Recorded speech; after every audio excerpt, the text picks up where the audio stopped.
Araw ng Biyernes, taong 1990. Maaga akong nagising dahil sa ingay ng mga baboy sa likod ng bahay. Mabilis akong bumangon nang maalala kong yun pala ang araw na kailangan namin maghatid ng mga baboy sa isang baryo na tawagin na lamang nating Baryo Santo Cristo. Antok na antok pa ako ng mga oras na yun, pero kailangan kong tulungan ang tatay ko. 5 malalaking baboy kasi ang ihahatid namin.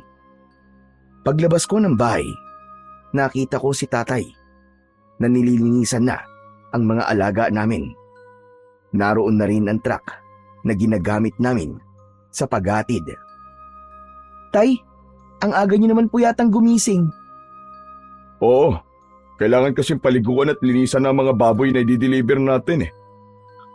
Lalo na't alam mo, malaki ang bayad nila kumpara sa bentahan ng mga buyer dito sa atin. Talaga po? Bakit naman po kaya, Tay? Baka naman po manloloko yung nakausap niyo ah. Yung kunwari magpapadeliver tapos hindi naman po pala kukunin. Hindi anak, totoong tao yung kausap ko. Ikaw talaga oo. Kaya aga-aga negatibo agad ang iniisip mo. Malas sa negosyo ang ganyan anak. Sorry po, Tay.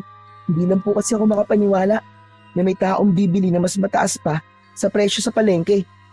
Masyado naman po yatang galante yung customer natin, Tay. Ako man anak, nagulat din sa alok niya. Pero sabi kasi nung nakausap ko, ang gusto daw niya ay mga buhay na baboy. Tapos ihahatid mismo sa baryo nila. Nahirapan daw kasi silang maghanap ng seller eh. Kaya nung may nakapagsabi daw sa kanya na nagdi-deliver ako at nagbebenta ng baboy, sinubukan niya akong kausapin. At yun na nga, kinontrata niya na ako. Ah, Tay, sino po ba kasi yung kausap nyo? Yung kapitan mismo ng baryo, si Kapitan Marcelo. Mabait daw na tao yun, sabi ng mga nakakakilala sa kanya. Saka, totoo daw na galante. Kung ganun, ayos naman po pala, Tay. Walang problema. Maayos talaga. Kasi, maayos naman siya kausap eh. Noong una nga parang ayaw kong tanggapin kasi malayo pero doble agad yung presyo. Kaya yun, tinanggap ko na. Aba sayang din yun, di ba? Ngayon pa namang kailangan na kailangan natin ng pera. Sa bagay, sayang nga naman po yun. Pero Tay, ano po bang meron sa kanila? Bakit kailangan po nila ng madaming baboy? Sabi may gaganapin daw na pesta. Talaga, Tay? May piyesta? Wow! Anong wow anak? Alam mo, huwag kang masyadong excited ah. Dadalhin lang natin yung mga baboy doon tapos uuwi na rin kagad tayo. Ay, ano ba yan? Akala ko pa naman makakapamasyal ako doon. Loko ka talagang bata ka. Pasyal na naman ang nasa isip mo. Basta sumama ka lang para may kasama ako. Saka kailangan nating pagbutihan ng pagtitinda. Para sa susunod, sa atin na sila kukuha. Sa bagay, pero hayaan niyo po. Maaasahan niyo po ako dyan, Tay. Wala pong problema sa akin. Tutulungan po kita mambola. Magaling yata ako sa ganun. Talaga lang ha. Sa bagay, kanino ka pa ba magmamana? Di sa akin. Napangiti ako sa sinabi ng tatay ko. Sandaling gumaan ang pakiramdam ko habang nagbibiro siya. Pero agad ding nawala ang ngiting yun nang bigla kong maalala ang tungkol sa mga fiesta. Ang huling punta o pasyal kasi namin sa piyestahan ay noong buhay pa ang nanay ko. Tay, naaalala niyo po ba yung huling piyesta na pinuntahan po natin kasama si nanay? Aba syempre naman. Makakalimutan ko ba naman yun anak? Pati nga yung adobo ng nanay mo na niluto niya nun. Hindi ko pa rin makalimutan ang lasa eh. Pinakamasarap kasi yung luto niya. Tama po kayo. Masarap po talaga yung adobo niya. Kailan po kaya ulit tayo makakatikim ng ganong kasarap na adobo, no? Ay nako, yan ang hindi ko alam anak. Pero malay mo isang araw, may makagaya din ng recipe ng nanay mo. Naku Tay, wala po siguro. Siya lang naman po nakakaalam ng recipe. Kaya sigurado akong walang makakagaya nun. Sa bagay, o siya tama na ang daldal. Kailangan na nating tapusin to para makabiyahe na tayo. Pagkasabi ni tatay nun, sabay na kaming kumilos. Ako naman, kinuha ko yung timba at binuhusan ng tubig ang kulungan. Si tatay naman, abala sa pagtatanggal ng mga putik sa katawan ng mga baboy gamit ang lumang brush at sabon. Habang sinasabon niya ang isa sa mga alaga, napansin kong napapangiti siya paminsan-minsan. Marahan niyang hinahaplos ang ulo ng baboy at kinakausap. O ayan, ayos! Malilinis na kayo. Dapat maganda kayong tignan pagdating natin doon, ha? Tahimik lang akong nakamasid sa kanya. Hindi ko maiwasang humanga sa paraan ng pagtrato niya sa mga hayop. Sa mga mata niya, hindi lang basta kabuhayan ang mga ito, kundi parang bahagi na ng pamilya. Pasensya na kayo, ha? Kailangan na namin kayong ibenta ni Daniel, eh. Huwag kayong magulo dun, Oying, ha? Magpapakabait kayo, ha? Natawa ako. Si tatay, talagang binibigyan niya ng pangalan yung mga baboy namin para daw hindi nakakabagot alagaan. Si Oying, ang pinakapaborito niya kasi mabait daw. Nang matapos naming paliguan ng mga baboy, pinagtulungan na naming dalawa na dalhin ng mga ito sa truck. Nang maisakay na namin ang mga ito, napansin kong napabuntong hininga si tatay.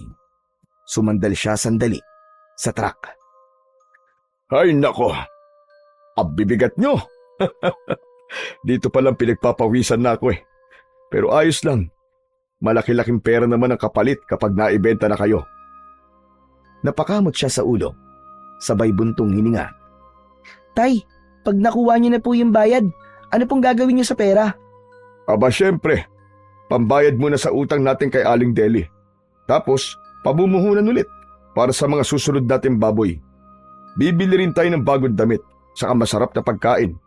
At kung may matitira pa, idadagdag ko sa ipon natin para sa pag-aaral mo.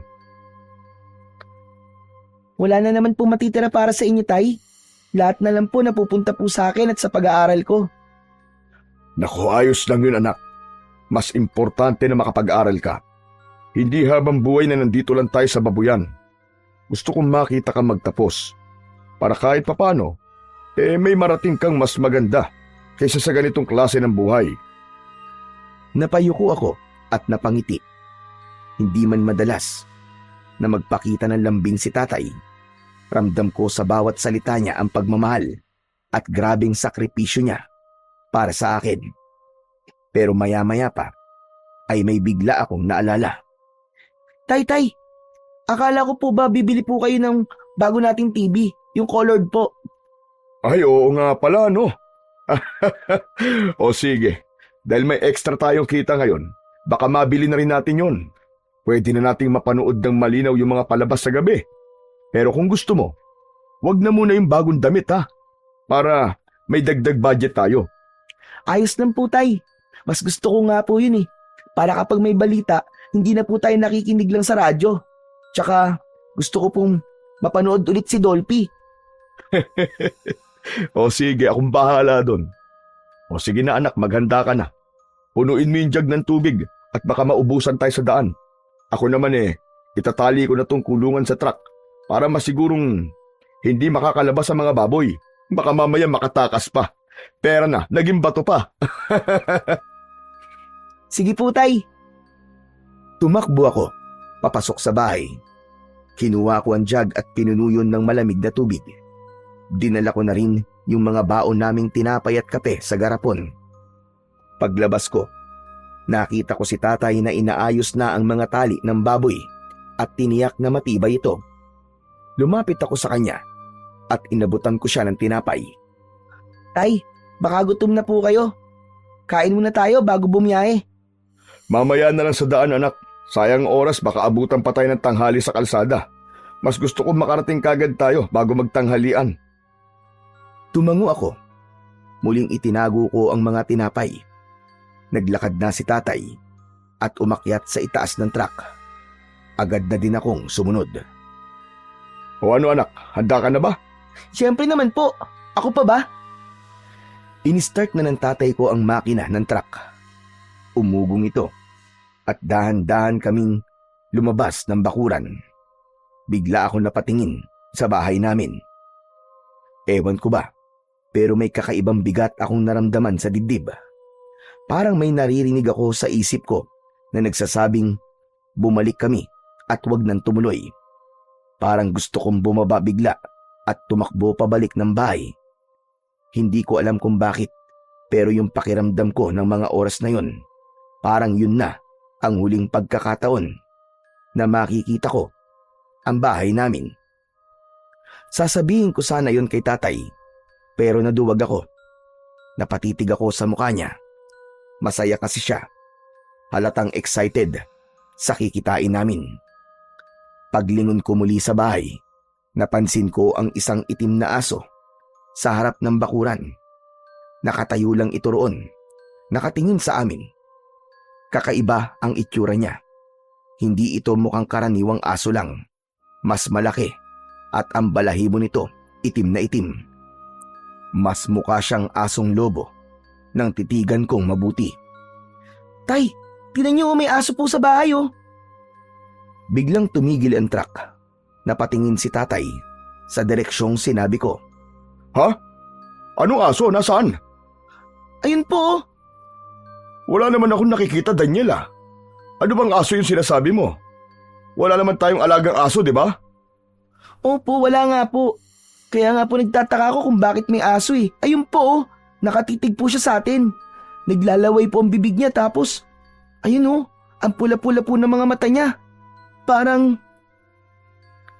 Hindi ko na naituloy ang sasabihin ko sa tatay ko. Bigla kasing umalulong yung aso. Malakas, mahaba, parang may gustong sabihin. Agad na tumayo ang balahibo ko sa batok.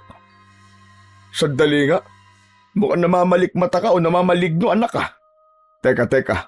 May ibibigay ako sa'yo. Sandali lang. May kinuha siya mula sa ilalim ng t-shirt niya. Inilabas niya mula doon ng isang kwintas na may palamuting gintong medalyon na may ukit ng araw sa gitna. Luma na ito. Medyo nangingitim na ang kwintas. Ano po yan, tay? Agimat to, anak. Minana ko pa sa lolo ko. Sabi niya, mabisang panlaban daw sa mga masasamang nilalang. Wow, talaga po. Paano po ginagamit yan? Ewan ko rin, anak eh. Hindi ko pa kasi nasusubukan. Ginagamit ko lang to bilang pampaswerte sa negosyo at sa awa naman ng Diyos, mukhang gumagana naman. Ang ganda po niyan, tay.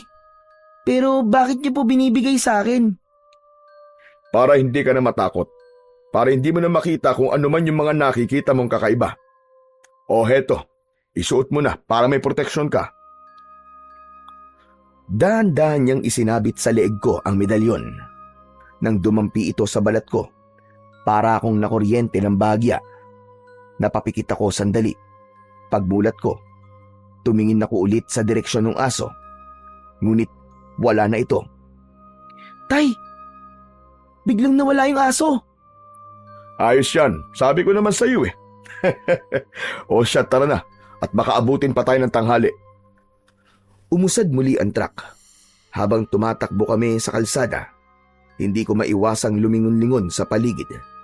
Pagtingin ko sa side mirror, parang may mabilis na aninong dumaan at sumampa sa likod ng truck. Mabilis lang, pero sigurado kong may nakita ako. Agad akong napalingon sa likuran. Pero wala naman akong nakita. Kinilabutan ako. Hindi ko na lang sinabi kay tatay dahil baka sasabihin na naman niyang guni-guni ko lang. Dahan-dahan kong hinawakan ang agimat na nakasabit sa leeg ko at pinisilyon ng maigpit. Tahimik akong nanalangin na sana totoo nga ang bisa ng medalyon. Makalipas ang 2 oras, nakarating na kami sa bayan kung saan namin katatagpuin ang lalaking magtuturo sa amin ng baryo ng Santo Cristo. Pumarada kami sa may gilid ng kalsada. Habang naghihintay kami, may lumapit na lalaking payat, maputla at halos hindi kumukurap, parang galing sa mahabang sakit o ilang araw na walang tulog. Kayo po ba maghahatid ng baboy? Oo. Ako nga. Si Erning ka ba? Ako nga po. Ako na po sasama sa inyo sa Santo Cristo. Tumango ang tatay ko at binuksan ang pintuan ng truck. Sa tabi ko siya sumakay. Napansin kong nanginginig ng bagya ang mga daliri niya at nang aksidente kong mahawakan ng kamay niya, nanlamig ako. Literal, parang may hinawakan akong yelo. Basa rin ang palad niya pero hindi pawis. Parang tubig na malamig na may kakaibang lagkit. Matagal na po ba kayong taga roon? Aba, oo, matagal na. Malayo pa po ba tayo? Medyo. Mga 1 oras nandun na siguro tayo. Alam mo, mabuti naman at sinundo mo kami Mahirap kasi bumiyahe na malayo tapos hindi mo alam kung saan ang lugar. Walang problema. Si Kapitan mismo nag-utos sa akin para sunduin kayo. Masaya siya't pumayag kayo maghatid ng baboy. Matagal na kaya naming inaabangan ng piyesta. Mang Erning, mababait po ba ang mga tao po dun sa lugar nyo? Aba, oo naman. Mababait ang mga tao sa amin. Parang ako. Ganon? Pero parang hindi naman eh. Daniel, wag ganyan na. Sorry po, Tay. Sorry din po, Mang Erning. Natawa lang ang lalaki, pero kakaiba ang tunog ng tawa niya. Mababa, tapos para siyang nasamid at tumigil sa paghinga. Tumingin siya sa akin. Nandidilat ang kanyang mga mata. Mabait naman talaga ako eh. Pero sabi ng iba, tahimik ako at hindi pala bati sa mga tao. Naku mahiyain ka pala Ngumisi siya, sabay labas ng dila para basain ang labi. Pero may napansin akong kakaiba. Maitim ang dila niya, pati ang mga ngipin niya. Napatingin ako kay tatay. Nagbabaka sakaling napansin din niya yon. Pero wala. Normal lang ang itsura ng tatay ko at parang wala siyang nakita o naramdamang kakaiba. Kampante siya kay Mang Erning. Habang patuloy ang biyahe, hindi na ako mapakali. Si Mang Erning tahimik lang. Pinilit kong alisin sa isip ko ang takot. Baka pagod lang siya o kaya naman ay may sakit lang talaga. Maya-maya ay huminto sa gilid ng daan ang truck. Saglit lang Iingihi na ako Sama ako, Tay. Kanina pa din po ako naiihi eh. O sige, tara na anak. Tumango ako at bumaba. Habang nag-iinat, napatingin ako kay Mang Erning. Hindi siya bumaba. Nakaupo lang siya sa loob ng truck. Nakatingin sa likod kung saan naroon ang mga baboy. Tahimik lang siya, pero napansin kong gumagalaw ang labi niya. Para bang may binubulong. Tapos ay nakita ko siyang ngumiti habang nakatitig sa mga baboy. Tinapik ko na si tatay. Tay. Wala ka bang napapansin dyan sa sinakay nyo? Ha? Kay Erning? Aba wala naman Bakit ba? Mukhang adik, Tay. Natatakot ako. Labas ng labas yung dila. Daniel, wag kang ganyan. Hindi maganda yung agad kang humuhusga ng tao base lang sa itsura o sa kilos. Kasi naman, Tay, ang weird niya talaga eh. Parang walang gagawing maganda. Baka naman pagod lang o kaya may iniisip. Hindi mo alam ang pinagdadaanan ng isang tao, anak Kaya wag kang basta-basta nagsasabi ng kung ano-ano sa tao. Masama yan. Sorry po, Tay. Alalahanin mo, anak, sa trabaho natin sa biyahe, maraming tao tayong makakasalamuha. Hindi lahat ng kakaiba ay masama at hindi rin lahat ng may mabait na muka ay mapagkakatiwalaan. Opo, Tay. Sorry na po talaga. Mabuti pa ay magpahinga na muna tayo. Kumain muna tayo ng agahan. Saka, tama na yan Huwag mong ubusin ang lakas mo sa kakaobserba sa tao. Opo, Tay. Lumapit si tatay sa tapat ni Mang Erning at kinausap ito. Erning, bumaba ka na muna at kumain. Sige salamat po. Pero busog pa ako eh. Mamaya na lang siguro. Tumango si tatay at inilabas ang baon namin. Naupo kami sa gilid ng truck. Habang sinusubo ko ang pagkain, napansin kong bahagyang gumalaw ang truck. Napatingin ako at doon ko nakita si Mang Erning. Nakausli ang ulo sa bintana. Parang inaamoy ang hangin. Dahan-dahan siyang ngumiti at doon ko napansin na may kumikislap sa gilid ng kanyang labi. Hindi pawis, hindi rin laway. Para bang malapot na likido. May bahid ng pagkapula at dinilaan niya yon. Daniel, wag mo nang iniintindi ang tao. Kumain ka na. Mababa pang biyahe natin. Ilang sandali pa, nang malapit na kaming matapos kumain, narinig naming nag-iingay ang mga baboy sa likod ng truck. Malakas ang ungol nila na para bang may nasasaktan. Nagkatinginan kami ni tatay. Agad siyang tumayo at tumakbo sa likuran, habang ako naman ay sumunod. Pag-angat ng tolda na paatras ako, isa sa mga baboy ay nakahiga. Hindi gumagalaw, parang patay na. Nakadilat ang mga mata nito. Hala, tay! Ano po nangyari sa baboy? Umakyat si tatay sa loob ng truck at sinuri ang baboy. Iniangat niya ang ulo nito at sinilip ang bibig at sinipat ang katawan, pero walang bakas ng sugat o kagat. Hindi ko alam, anak. Naku, sayang naman ito. Baka isipin ni Kapitan may sakit ang mga baboy natin. Tignan niyo po dyan, tay. Baka may ahas po kung anong hayop na pwedeng kumagat kaya po namatay yung baboy. Pero anak, walang hayop dito. Baka na-stress siguro sa haba ng biyahe natin. Naku, paano kaya ito? Biglang bumaba si Mang Erning mula sa truck. Tahimik siyang lumapit. Wala kayong dapat ipag-alala. Madalas mangyari ang ganyan sa biyahe. Ayos lang yan. Ako na ang bahala magsabi kay Kapitan. Sasabihin ko sa kanya na buhay yan bago natin dalhin. Wala kayong magiging problema, panigurado. Naku, salamat Erning ha. Malaking tulong yan. Ayoko lang mapahiya sa unang biyahe namin. Walang anuman, huwag mo nang isipin yun. Basta pagdating natin sa Santo Cristo, ako na ang kakausap. Makakaasa kayo. Salamat naman kung ganun. Sayang din kasi kung hindi ito kukunin. Abay, baka malugi kami. Hindi problema yan. Naku, pasensya na ha. O siya, mabuti pa tara na. Baka kung tumagal tayo dito madagdagan pa yung mga patay na baboy. Sumakay na ulit kami sa truck at agad na pinaandar ni tatay ang makina. Ilang sandali pa ay unti-unti nang nagbago ang paligid. Nawala na ang sementadong daan. Gan din ang mga bahay sa paligid. Marami ng mga puno at parang pataas na din kami ng bundok. Tay, malayo pa po ba ang Santo Cristo? Sandali na lang. Huwag kang mainip, bata. Nagtaka ako. Ang natatandaan ko, sinabi niya kanina na halos 1 oras lang ang magiging biyahe namin. Pero 2 oras na ang lumipas.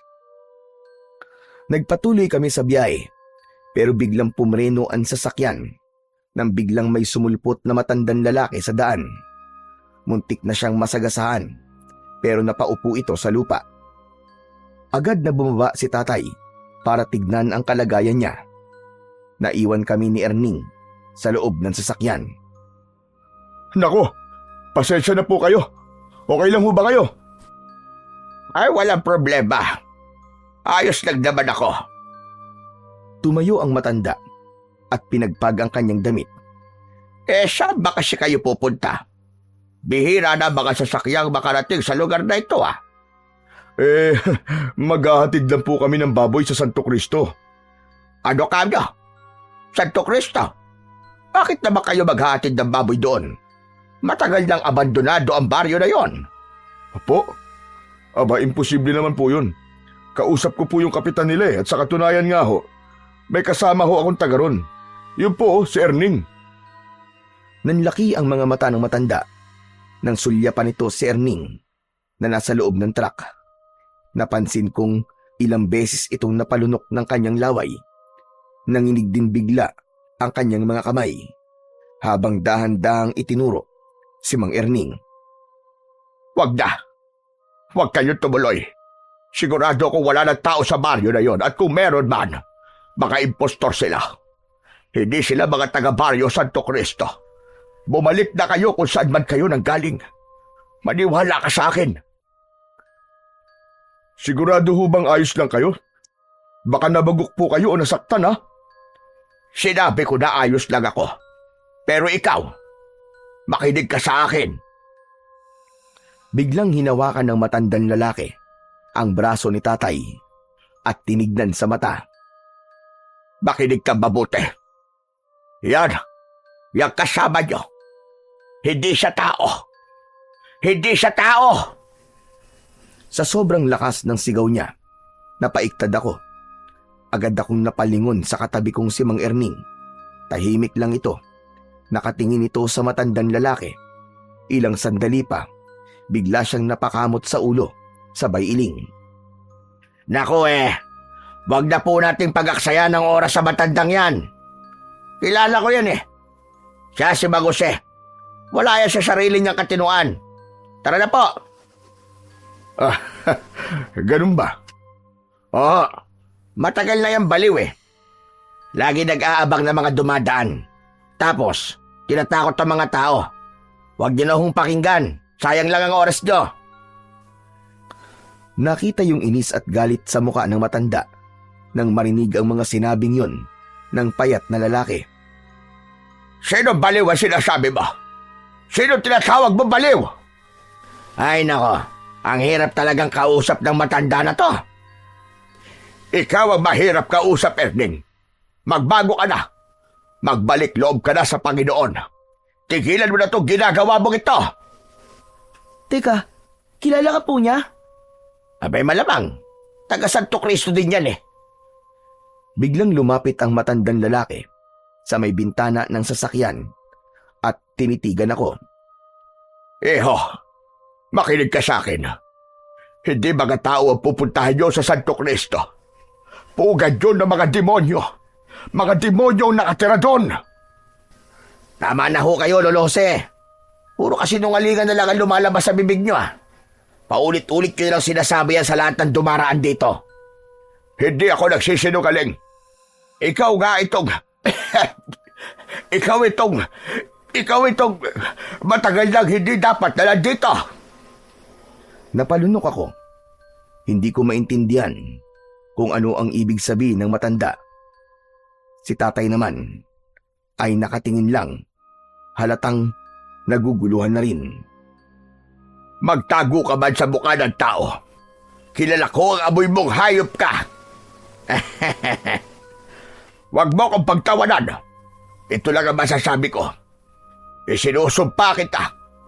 Kapag may nangyari masama sa mga ito, mananagot ka sa akin.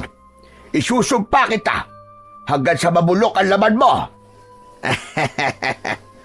Baliw.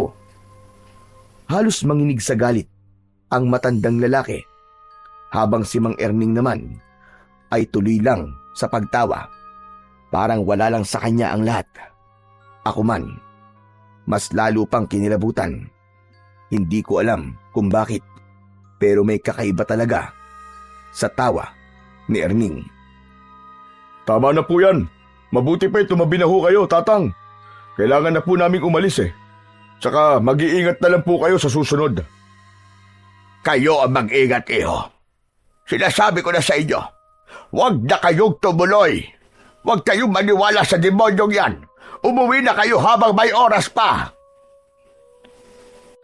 Biglang inabot ni Mang Jose ang braso ko. Pero nang dumikit ang kamay niya sa balat ko, bigla siyang napabitaw at nagulat. Ano yon? Ano yon? Bakit parang may kuryente ang katawan mo?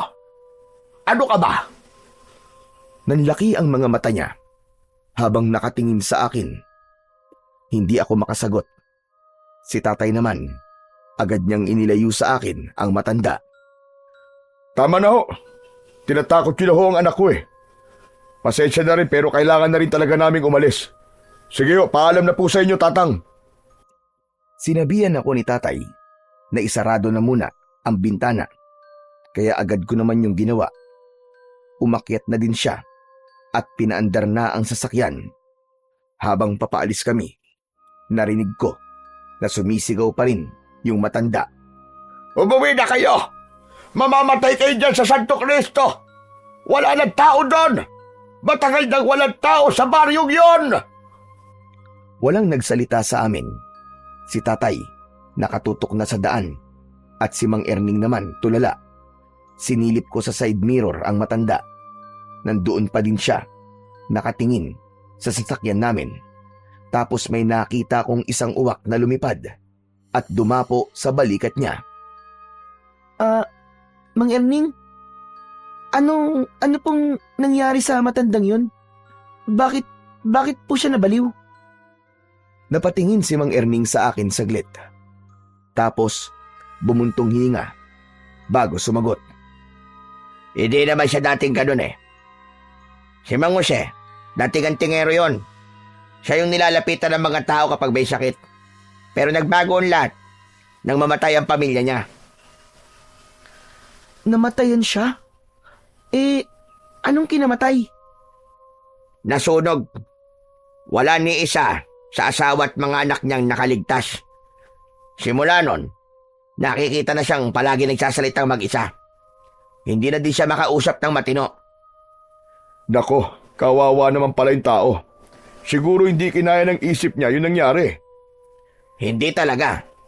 Pero, hindi naman nakakaawa matandang yun eh. Ha? Aba, bakit mo naman nasabi? Kasi chismis sa baryo namin na natuto siyang mangkulam. Ano? Mangkukulam yung matandang yun?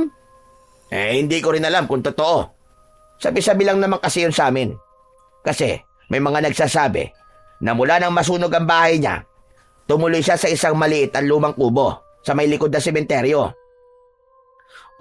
Ano naman pong kinalaman nun sa pagbabago po niya? Porke po ba tumira po siya sa sementeryo, mangkukulam na po kagad? Hindi ganon. Ang sabi nila, yung matandang yon, naghangad ng labis na kapangyarihan. Makalipas ang ilang buwan na inilibing ang asawa niya, hinukay daw niya ito at kinuha ang isang parte ng tuhod ng asawa. Ano? Kinuha ang tuhod? Ang tinutukoy mo ba yung mutya ng tuway-tuway? Yon, nakuha mo. Yun nga ang tawag sa agimat na yon. Tuway-tuway? Isang agimat na galing sa patay na tao? Grabe naman yun. Kawawa naman yung asawa niya, patay na nga, hindi pa pinatahimik. Totoo yan. Hindi talaga matatahimik ang kaluluwa ng isang patay dahil kakapit ito sa katawan ng taong may hawak nito. Kapag merong ang ganun, ang kaluluwa ng patay ay maaari mong alipinin. Pwede mo siyang utusan, pwede kang humiling, at kung ano-ano pa. Grabe, nakakatakot naman po yun, Tay. Talagang nakakatakot, anak. Ngayon ay naniniwala na ako sa iyo, Erning. Kasi ang mutya ng tuway-tuway ay madalas ginagamit ng mga nananampalataya sa mga demonyo. Yung bang mga kampo ng kadiliman. Kaya siguro nabaliw. Kaya siya naging mangkukulam. Tama ka. Kaya nga siya naging baliw dahil doon. Kaya wag na natin pag-aksayan ng oras yung matandang yon. Malapit na pala tayo. Pagkasabi nito, ay napatingin ako sa labas. Unti-unti nang nagiging makitid ang daan. Sa kaliwa ay bangin at sa kanan naman ay mga matataas na puno. Wow! Ang ganda naman po dito sa lugar nyo. Aba, maganda talaga dito. O siya, iliko nyo na po dyan sa kaliwa. Dahan-dahang nagminor si tatay at iniliko ang sasakyan. Maya-maya pa ay nakita ko na ang mga banderitas na nakasabit sa mga puno. Nakita ko na rin ang karatulang may nakasulat na Santo Cristo. Pagpasok namin sa looban, napansin kong tahimik ang buong lugar. Wala halos tao sa labas. Ang ilang mga bahay na nadaanan namin ay luma at sira na, pero malinis at walang masyadong kalat sa mga bakuran.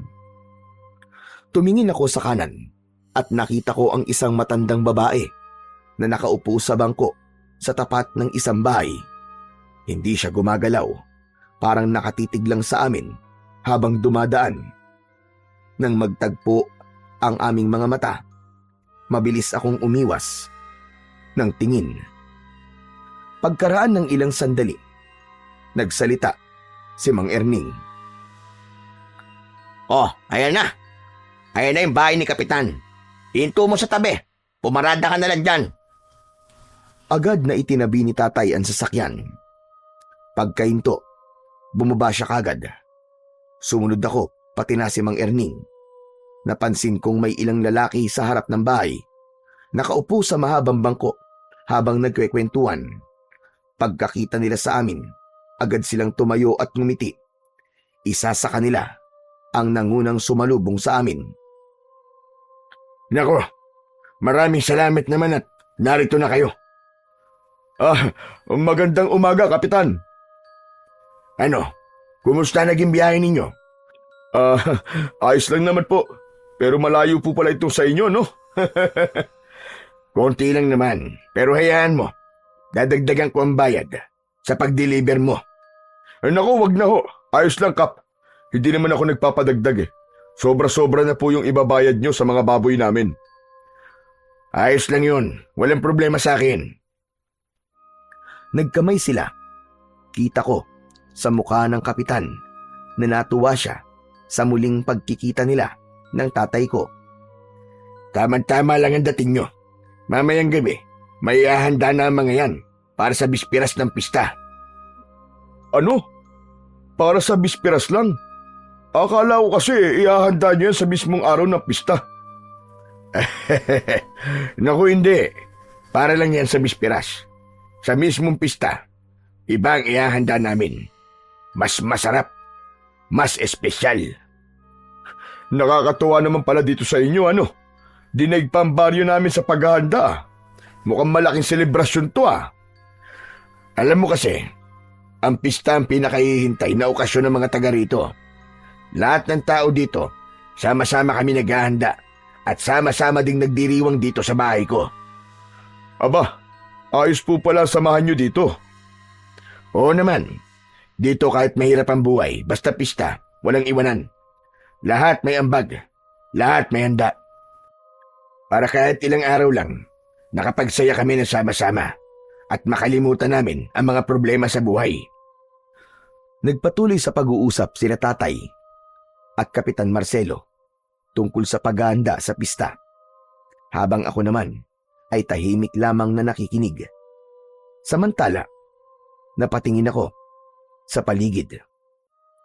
May ilang kabataang babae na abala sa pag-aayos ng mga banderitas, habang yung iba naman ay nagkakabit ng mga bumbilya sa gilid ng kalsada.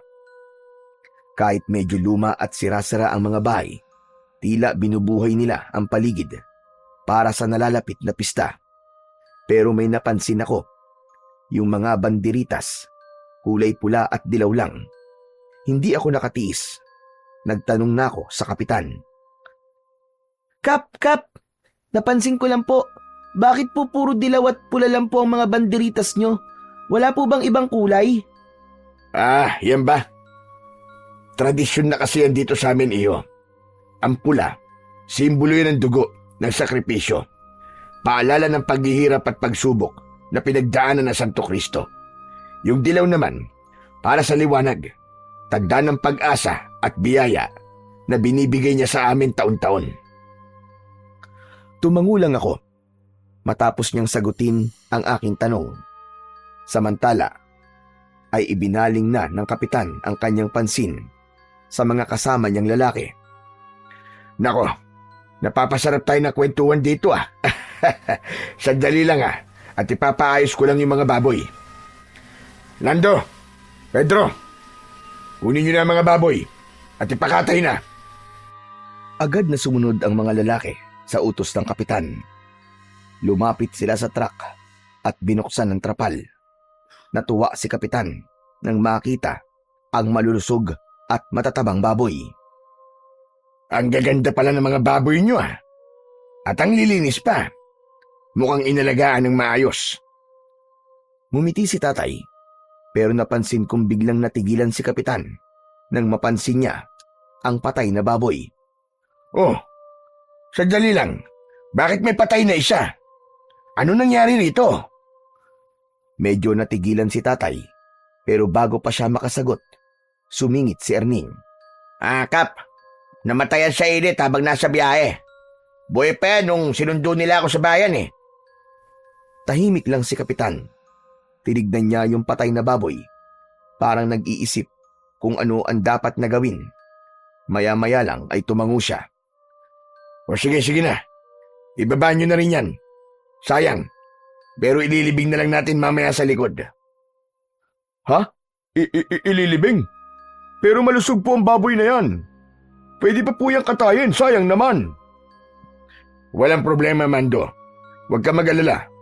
Buo pa rin ang ibabayad ko sa'yo.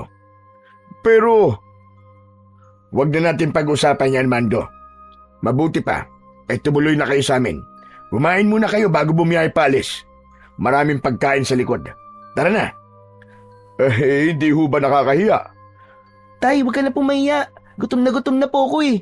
Huy, ano ka bang bata ka? Nakakahiya kay kapitan.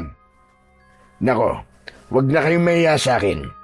Talagang nagpahanda ako ng pagkain para sa inyo. Tara na, sumama na kayo.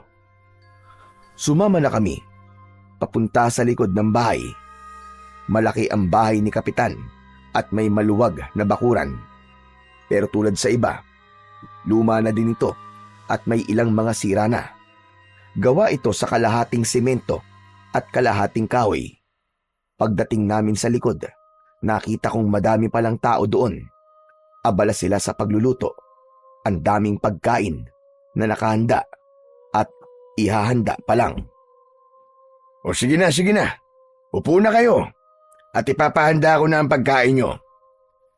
Umupo kami sa mahabang mesa. Agad niyang inutusan ng isang matandang babae. Maya-maya lang ay nilapag na sa harap namin ng mga pagkain. Pansit, adobo at kaldereta ang kanilang inihanda para sa amin. Kain na kayo, kain na. Masarap magluto ang mga taga rito. Salamat ka pa. Agad akong sumandok ng kanin. Sumunod na rin si tatay. Parehas naming unang kinuha ay ang adobo. Nang tikman namin, bigla kaming nagkatinginan. Tay, ang sarap po nito. Grabe, ngayon lang po ako ulit nakatikim ng ganitong adobo. Mas masarap pa yata ito sa luto ni nanay. Naku, pag narinig ka ng nanay mo, lagot ka. Nagsasabi lang naman po ako ng totoo, tay. Pero syempre, paborito ko pa rin po yung luto ni nanay. Tumawa si Kapitan Marcelo nang marinig ang naging usapan namin ni tatay. Salamat naman at nagustuhan nyo. Sige, kumain lang kayo ng kumain at marami pa niyan. Sarap na sarap sa pagkain si tatay. Pero nang muli ako nagsandok ng adobo, napansin ko na may kakaiba sa karning nakuha ko. Parang daliri ng tao. Agad na sumama ang pakiramdam ko nang makita ang karning yon. Iniangat ko ang kutsarang pinaglalagyan nito at makailang beses na napalunok ako ng laway. Ilang sandali pa, tuluyan nang bumigay ang aking sikmura sa nakakadiring pagkain na yon hanggang sa nagsuka ako. Hoy, Daniel! Aba bakit? Ano nangyari sa'yo, anak? Hindi ako agad nakasagot. Nanginig ang kamay ko habang itinuturo ko ang karne sa plato. Yumuko si tatay at tinignan yon. Tay, tignan nyo. Parang daliri po ng tao yan. Hindi ko alam kung paano yon narinig ni Kapitan Marcelo. Bigla kasi itong napatingin din sa plato at saka tumawa. Nako, hindi daliri ng tao yan, iho. Buntot lang yan ng baboy. Minsan kasi, kapag nag-aadobo kami, isinasama namin yung buntot. Natakot ka ba? Pasensya ka na, iho. Pero Kap, hindi naman po yan buntot eh. Saglit na natahimik ang lalaki. Kita sa mukha niya ang pagkagulat, pero agad din niyang pinilit na ngumiti Kinuha niya ang piraso ng karne at iniabot sa tagaluto. Oh, tignan mo nga to. Di ba sabi ko sa inyo, kapag para sa bisita, huwag nang isama ang buntot. Tignan nyo, natakot tuloy yung bata. Ayoko na mauulit ito ha. Napayuko ang tagaluto. Halatang kabado. Paulit-ulit itong humingi ng dispensa kina kapitan at pati na rin sa amin ni tatay. Hindi ko alam, pero hindi ako kumbinsido sa sinabi ng lalaki. Alam kong hindi yung karne ng baboy at nagtataka naman ako kay tatay kung bakit parang hindi niya nakikita ang mga bagay na nakikita ko. Parang wala lang sa kanya ang lahat. Sarap na sarap pa rin ito sa pagkain.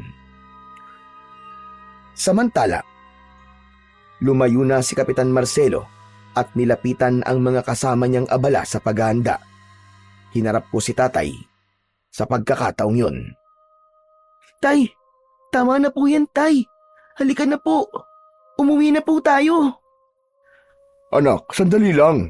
Hindi pa ako tapos kumain eh. Relax ka lang dyan. Mabuti pa tikman mo itong kaldereta. Masarap din ito. Ayoko na pong kumain, tay. Mamaya na lang po sa bahay. Ikaw ang bahala. Tumahimik ako sandali. Nagmasid ako sa paligid. Nakita ko ang mga nagluluto. Titig na titig sa akin. Lahat sila sinusundan ako ng tingin. Natakot ako lalo at nakita kong tila walang emosyon ang kanilang mga muka. Napansin ni tatay ang pananahimik ko. Sinulyapan niya ako at nang makita niyang may tinitignan ako, sinundan niya ito ng tingin. Pagharap sa kanila ni tatay, bigla silang ngumiti. Bigla silang tila naging normal na para bang mga inosente. Hoy, bakit ganyan ka makatingin sa mga tao? Pambihira ka naman. Naku ikaw Daniel ha, tigilan mo yung kakaganyan mo. Sorry po, tay. Nang mapansin ni Kapitan Marcelo, natapos nang kumain si tatay, agad siyang lumapit sa amin. Nakangiti ito habang hawak ang isang makapal na sobre. Binuksan niya yon sa harap namin at nagsimulang magbilang ng pera. Oh, Mando. Ito ang bayad ha. Dinagdagan ko na rin ng konti. Pambawi sa pagod nyo at sa gasolinang ginamit panghatid dito. Maraming salamat, Kapitan. Malaking tulong ho sa amin ito ng anak ko. Nako, maliit na bagay lang yan. Saka, pakonsuelo ko yan para sa susunod na kailanganin namin ng baboy. Sa'yo na kami kukuha palagi. Ngumiti si tatay, halatang natuwa sa sinabi ng kapitan. Maya-maya pa ay nagpaalam na din si tatay. Oo, sige. Ingat kayo sa biyahe ha. Sana, makabalik kayo ng ligtas. Paglabas namin, para akong nabunutan ng tinik. Gumaan ang dibdib ko kahit papano. Dahil nasa isip ko, sa wakas, makakauwi na kami ng tatay ko. Sumakay na kami sa truck. Hay, salamat naman. At makakaalis na po tayo dito. Napatingin sa akin si tatay. Pagkatapos ay bigla siyang napailing. Daniel, yung nangyari kanina, wag mo nang uulitin yun ha? Hindi maganda yung paeksena mo na yung kanina. Aba, nakakahiya sa kanila, Daniel. Kasi naman po, tay, sino po bang hindi matatakot kung makakakita ka po ng parang daliri sa ulam? Buntot lang talaga ng baboy yun, anak. Ikaw, masyado ka napapraning eh. May pinagdadaanan ka ba? Kung ano-ano nasa isip mo eh. Pero tay, iba talaga yung itsura eh. Parang... Tama na, Daniel. Tigilan mo na yan. Tumahimik na ako. Kabisado ko si tatay. Sa tono niyang yon, alam kong galit na siya. Ilang sandali, inilagay na niya ang susi at pinaandar ang truck. Anak ng teteng, oo. Sinumpong na naman itong truck natin. Ha? Bakit po? Ayaw na namang umandar eh. Sinubukan niyang paandarin ulit, ngunit wala pa rin. Umuugong lang ang makina, pero namamatay din. Kinabahan na ako. Lumapit si kapitan. at si Mang Erning. Oh, may problema ba, Mando? Oo, Kap. Ayaw umandar ng truck namin. Nako, parang kanina lang Nung nagpunta tayo dito, di ba ayaw di umandar nung una? Subukan mo ulit. Baka mapaandar mo makina. Tumango si tatay at muling sinubukan paandarin. Umuugong na naman pero biglang titigil. Ayaw talagang mag-start. Napakamot siya ng ulo. Sabay bumaba para silipin ang makina. Binuksan niya ang takip. Biglang lumabas ang maitim na usok. Anak ng... Ang bihira, oh. Ngayon pa talaga nasira. Nako, mukhang malala ang sakit ng truck mo Kaya nga, Kapitan Meron bang talyer dito? Wala dito sa baryo, Mando. Ang pinakamalapit, nasa bayan pa. Doon mismo sa pinagkitaan nyo ni Erning. Tay, ano pong gagawin natin ngayon? Nako, pasensya na kayo Mukhang hindi ko kayo matutulungan sa bagay niyan. Pero bukas, may luluwas ng bayan. Pwede akong magpasundo ng mekaniko para ayusin itong sasakyan nyo. Bukas pa? Ibig po sabihin Oo, bukas pa kasi ang biyahe papunta ng bayan Naku tay, paano po yan? O sige, ganito na lang. Kung gusto nyo, dumito na muna kayo, maski isang gabi lang. Mahirap nang bumiyahe papuntang bayan ngayon. Walang masasakyan, isa pa. Baka wala din pumayag na mekaniko, kasi tanghali na. Tumingin sa akin si tatay. Kita ko sa mukha niya ang pagkadismaya sa nangyari sa truck. Wala kaming magawa. Wala na tayong choice, anak. Dito na muna tayo magpalipas ng gabi. Tumango ako kahit mabigat ang loob ko. Ayos lang yan. Hindi naman namin kayo pababayaan dito Saka may bakanting kubo ako. Pwede kayo dun magpahinga ng anak mo. Salamat po, Kapitan. O sige na, Erning. Samahan mo muna sila sa kubo. Sige po. Ako na pong bahala sa kanila. Inihatid na kami ni Mang Erning sa kubo. Nasa gilid lang ito ng bahay ni Kapitan Marcelo. Maliit lang ito at simple. Kahit luma na rin. Pagpasok namin, nakita kong may banig, 2 unan at 2 kumot na maayos na nakapatong sa sahig. Agad na kumuha si Erning ng walis at winalisan ang kubo bago kami pinapasok. Wala kayong dapat na alalahanin dito. Habang nasa poder kayo ni Kapitan, siguradong ligtas kayo. Ang pagkain, hindi nyo problema. Si Kapitan na ang bahala sa lahat ng kailangan nyo. Sige, salamat Erning Walang anuman. Maliit na bagay lang yan. Napatitig ako kay Mang Erning. Sa unang pagkakataon ay natuwa ako sa kanya dahil sa pag-aasikaso niya sa amin. Kahit pala ganun ang itsura niya, mabait talaga siya at masipag. Ang maganda pa nito, mapapanood nyo kung paano kami naghahanda para sa pista. Kung gusto nyo, pwede rin kayong dumalo para maranasan nyo mismo. Talaga po? Pwede po ba talaga? Aba, oo naman. Maganda nga yan at mukhang masaya. Pero parang mas gusto ko atang matulog na muna. Nakakapagod ang biyahe.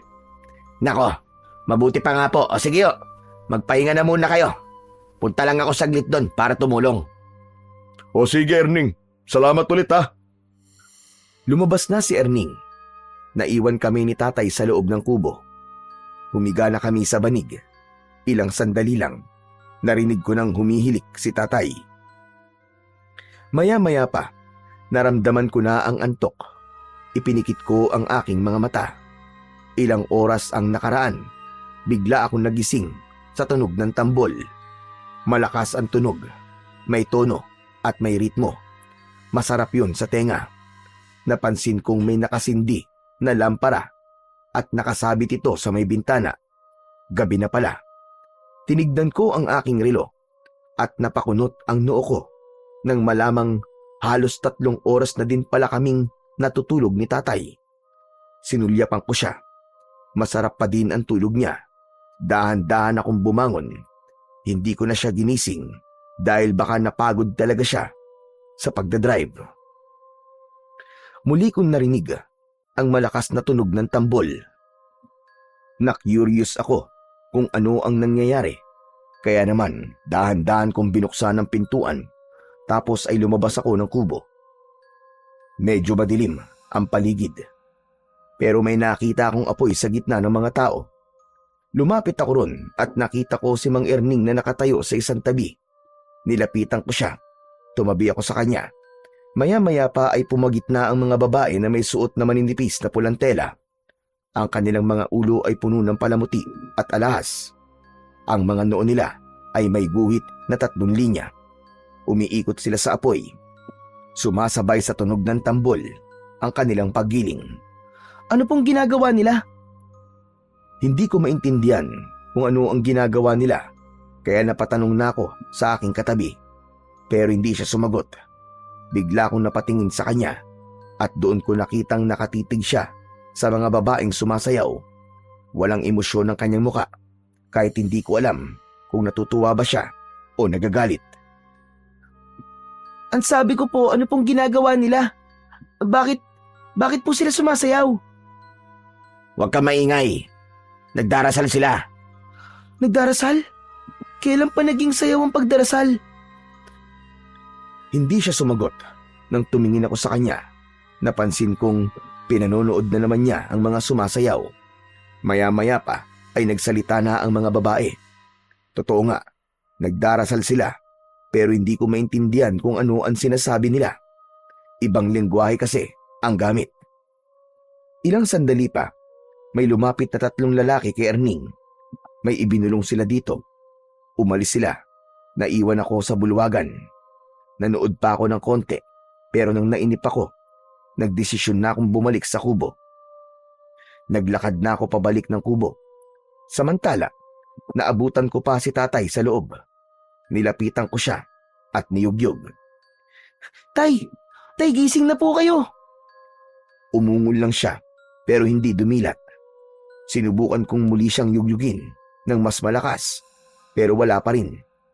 Kinabahan na ako ng mga sandaling yon. Hindi kasi ganon si tatay. Madali lang siyang gisingin, maski pagod na pagod.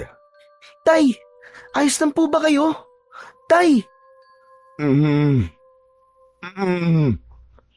Biglang may kumatok sa pinto. Agad kong binuksan ang pinto. Umaasang si kapitan ito o kaya naman ay si Mang Erning. Pero ibang taong nasa labas. Sinabi nilang ipinatatawag daw kami ni kapitan para kumain. Sige po, susunod na lang po kami. Tulog pa po kasi si tatay eh. Maya-maya pa ay nakarinig ako ng mga yabag at tunog na para bang may hinihila sa lupa. Tumigil ako sa aking ginagawa at dahan-dahang lumapit sa may bintana. Sumilip ako mula roon at doon ko nakita ang ilang kalalakian na may kinakaladkad na tao. Doon sila papunta sa kakawyan. Agad akong lumabas ng bahay at sinundan ng mga yon. Malakas kasi ang kutob kong parang kilala ko kung sino ang taong hinihila nila. Maingat ang mga hakbang ko at iniwasan kong gumawa ng kahit na anong ingay.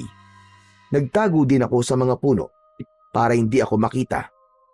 Maya-maya pa'y huminto sila. Nakita ko si Mang Erning na duguan at maraming sugat ang katawan. Doon ko lang nakita na kasama din pala si Kapitan Marcelo. Tama na po. Tama na, hindi ko sinasadya. Tama na po. Hindi sinasadya. Siraulo ka pala eh. Kailan ko inutos sa'yo? Napakialaman mo mga baboy na yon. Alam mo, kanina pa talaga ako nagtitimpi sa yung hayop ka. Hindi lang kita masaktan dahil doon sa dalawa na yon. Tama na. Hindi ko na uulitin. Tama na po.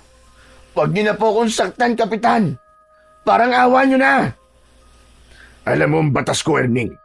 Kamatayan. Yan ang parusa sa mga lumalabag sa akin.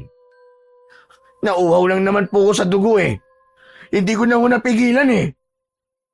Kinilabutan ako sa mga narinig ko, pero hindi masyadong mapagdugtong-dugtong ang ibig sabihin ng pinag-uusapan nila. Pakiramdam ko ay pinarurusahan si Mang Erning dahil sa baboy. Ito kaya yung baboy na hinatid namin, yung namatay?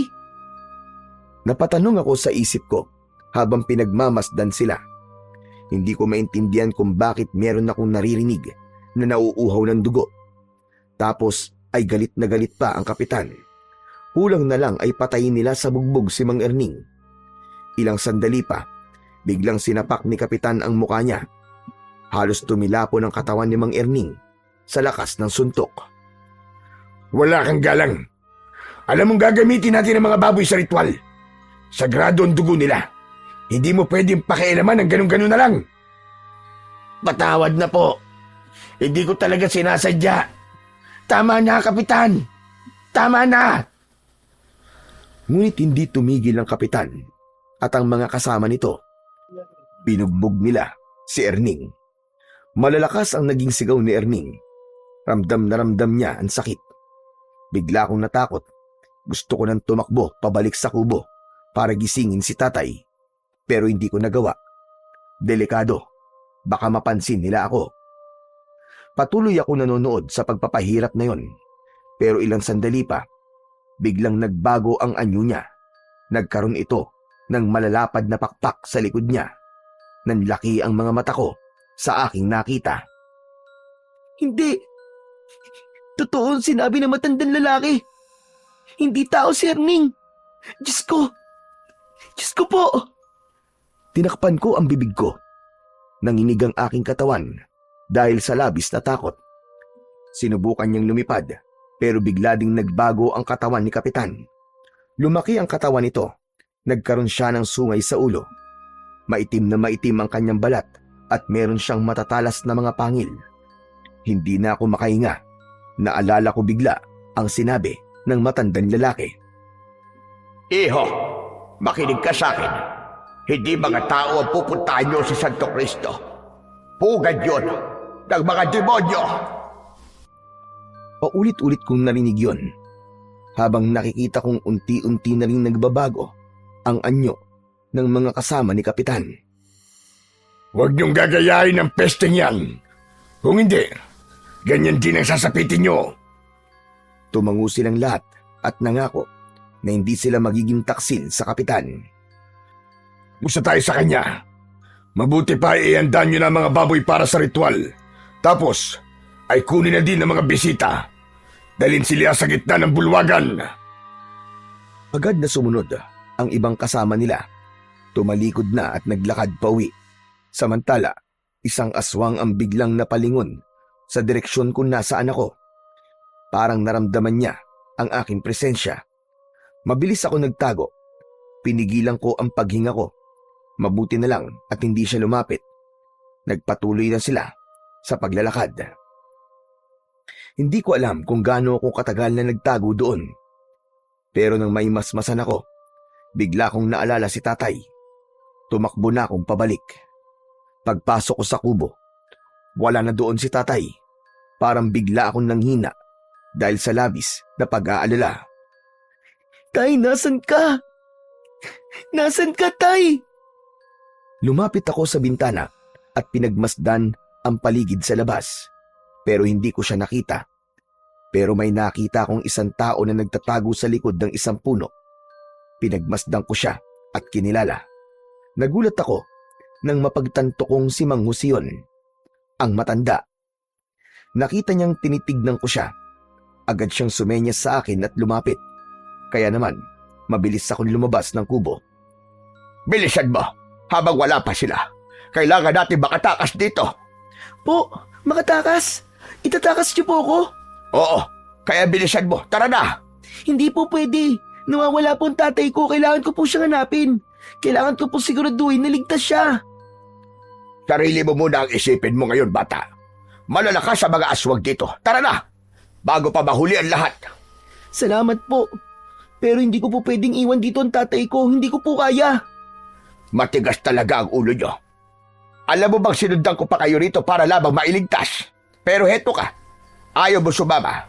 Hindi mo alam kung gaano kadelikado ang lugar na ito. Alam ko na po, Tatang. Totoo po mga sinabi nyo.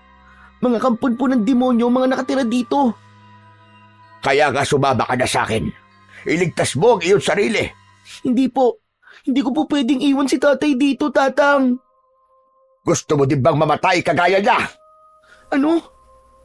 Ano sabi niyo? Hindi pa patay ang tatay ko. Bawiin niyo po ang sinabi niyo. Huwag kang sumigaw. Maririnig tayo ng mga aswang. Uulitin ko, sumama ka na sa akin. Wala na tayong magagawa sa tatay mo. Ayoko po, ayoko. Pasensya na po. Bahala ka sa buhay mo. Sige, hanapin mo. Magpakita ka sa mga aswang. Tutal, kaya mo naman, di ba? Kaya mong iligtas ang sarili mo at ang iyong ama. Di na po baling mamatay ako. Basta masiguro ko lang po na ligtas ang tatay ko. Hindi mo naiintindihan, iho. Ako po hindi nyo naiintindihan.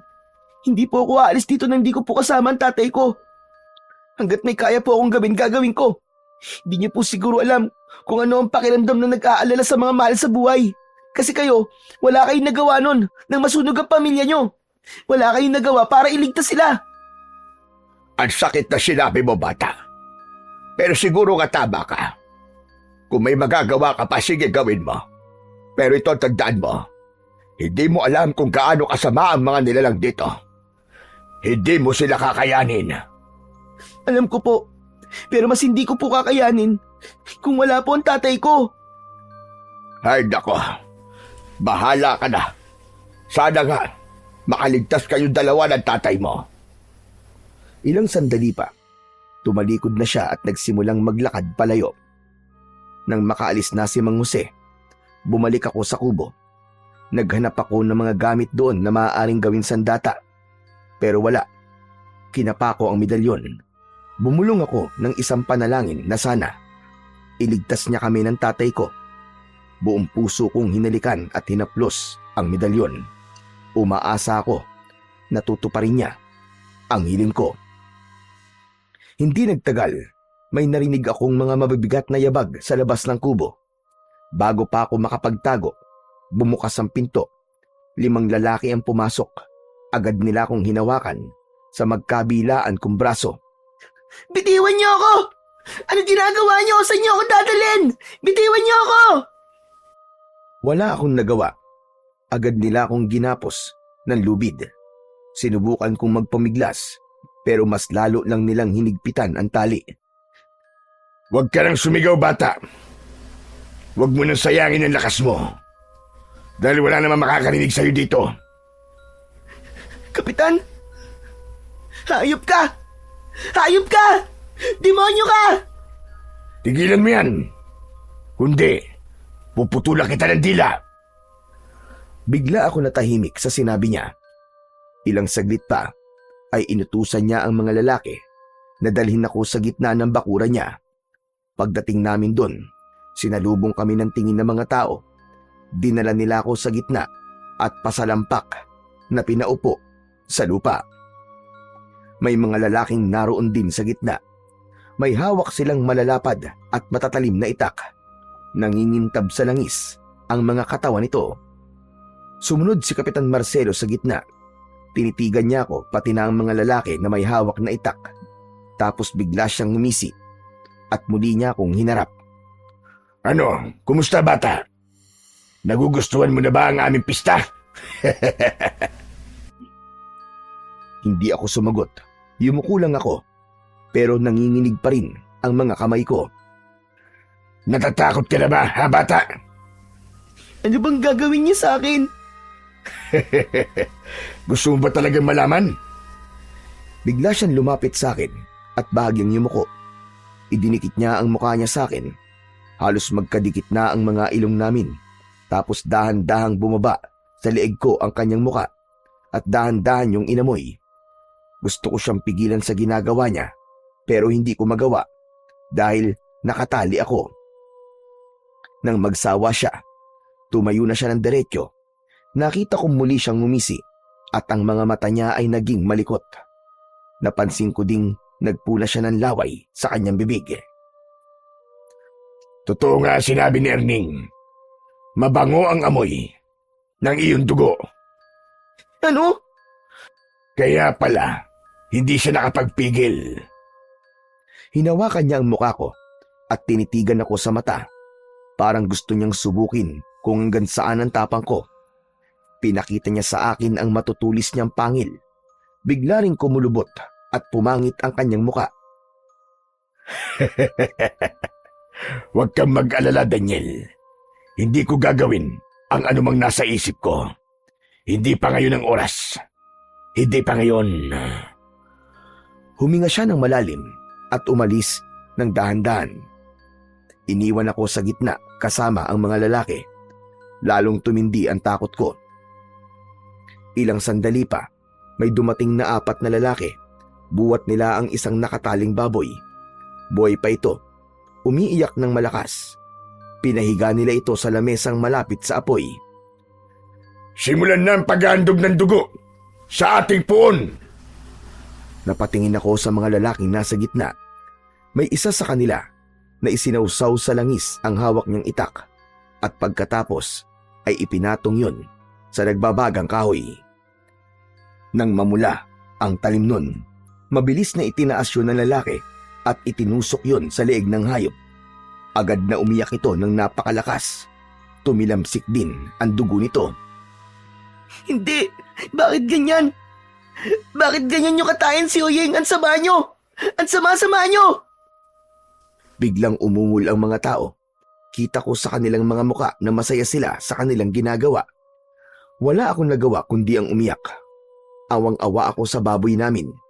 Hindi ko matanggap na pinahihirapan nila ng ganun si Oyeng. Sa awa at galit ko, bigla kong napatayo.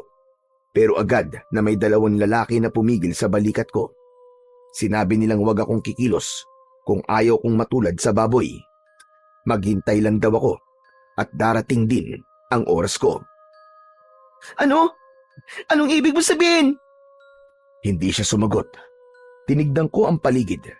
Nakita ko ang 2 babae sa likod ng mga lalaking may itak. May iniaabot ang mga ito sa kanila. Parang malaking sangkalan ng karne. Nanlamig ang katawan ko.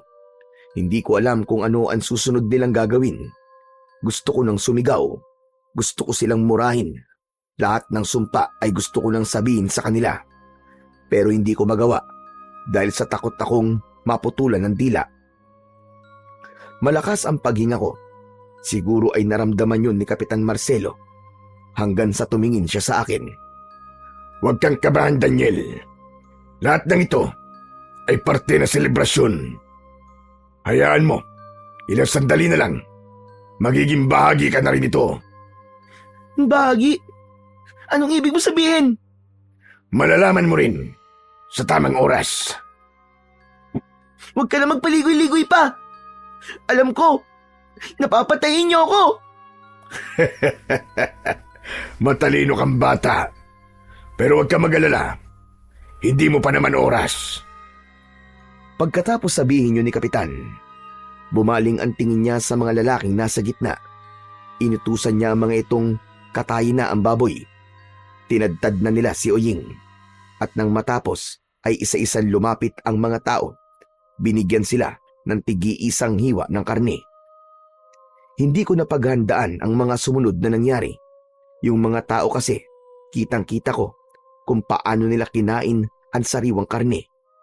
Pinilit kong alisin ang tingin ko sa kanila, pero parang may malakas na puwersang nagtutulak sa akin para panoorin sila.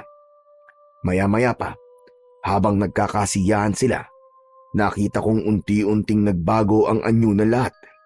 Nangitim ang kanilang balat, namula ang kanilang mga mata, tumubo ang mga matutulis na pangil, at maging ang kanilang mga kuko naging kasing talas ng kutsilyo. Hindi ako makapaniwalang lahat pala ng mga tao sa baryo ay mga aswang. Tama nga, ang matanda na si Lolo Jose. Maya-maya pa ay umalingaw-ngaw ang malakas na boses ni Kapitan Marcelo. Mga kasama, makinig kayong lahat. Bukas na ang araw ng pista. At alam niyo na kung ano ang gagawin, hindi ba? Yung mga bisita natin, huwag niyong hahayaang makalabas. Nagkakaintindihan ba tayo? Sabay-sabay na sumang-ayon ang lahat.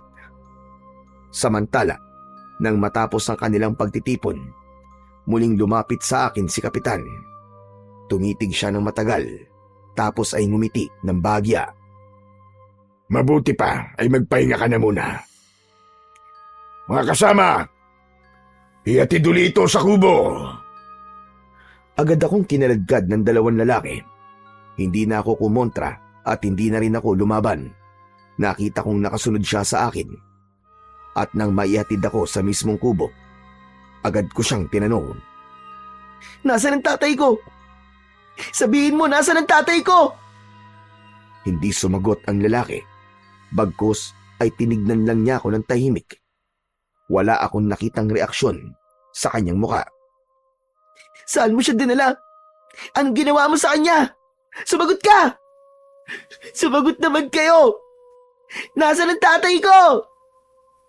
Huwag ka nang sumigaw, bata. Sayang lang ang boses mo. Walang makakarinig sa'yo rito. Hindi! Pakawalan niyo ako! Bitiwan niyo ako! Bitiwan niyo ako! Kinabig ko ang isang lalaking nakahawak sa akin. Nagulat siya at agad na napabitiw. Pakawalan niyo ako! Hanapin ko ang tatay ko! Mga walang iya kayo! Nagsisisigaw ako habang kanilang kinakaladkad. Paulit-ulit kong tinatawag si tatay. Umaasang maririnig niya ako pero wala. Pagdating namin sa kubo, maras nila akong itinulak paloob. Tumama ang aking tuhod sa matigas na sahig pero hindi ko ininda ang sakit. Ilang sandali pa, sinarado nila ang pinto. Sinundan yon ng kalansing ng bakal. Doon ko napagtanto na nilagyan nila ng kadena at padlock ang kubo. Agad akong umiyak. Nanginginig din dahil sa takot at pag-aalala sa aking tatay.